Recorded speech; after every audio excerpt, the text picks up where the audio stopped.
आजको दिन चाहिँ जन्मदिन परेर चन्द्रगिरी भिजिट गर्न आउनेहरूले चाहिँ फ्री टिकट थियो साथीहरू। सो हामीले चाहिँ नागरिकता दिएर आइडी प्रुफ गरेर फ्री टिकट पाइसकेका छौँ। सो मेरो साथीको चाहिँ पास आइसकेको छ साथीहरू, बर्थडे टिकट एन्ड मेरो चाहिँ पेड हो है साथीहरू। अनि हामीहरू टिकट दिएर केबल कार भएकोतिर पुगिसक्यौँ। सो हाम्रो केबल कार अगाडि बढिसकेको छ साथीहरू। बाहिरको नजारा पनि एकदम मस्त थियो and she is so excited. म चाहिँ नाच्न थालेँ।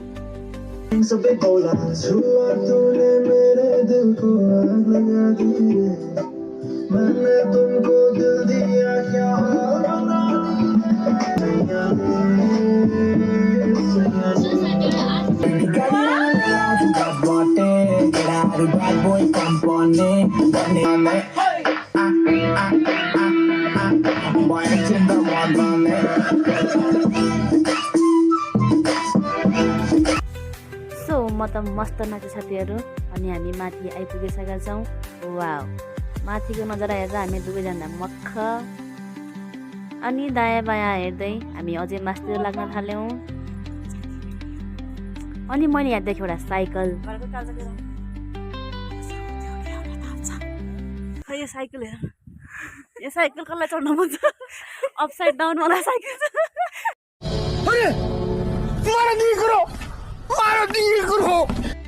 अनि यहाँनिर चाहिँ तालचा लगाउने ठाउँ पनि रहेछ है साथीहरू।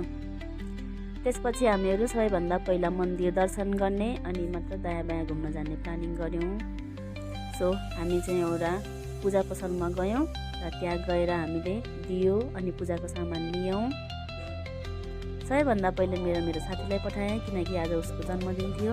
सो पहिला उसले आशीर्वाद लियो अनि त्यसपछि म पनि गएँ, दक्षिणा चढाएँ, टिका सिका लगाएँ।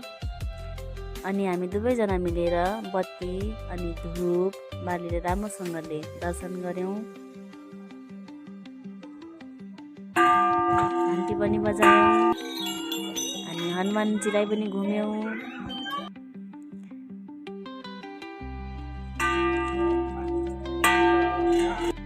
अनि मैले गणेशजीलाई पनि घुमेँ।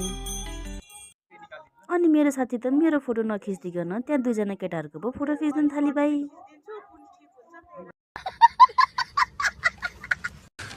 तू समझा? हाँ। नहीं, तू समझा नहीं।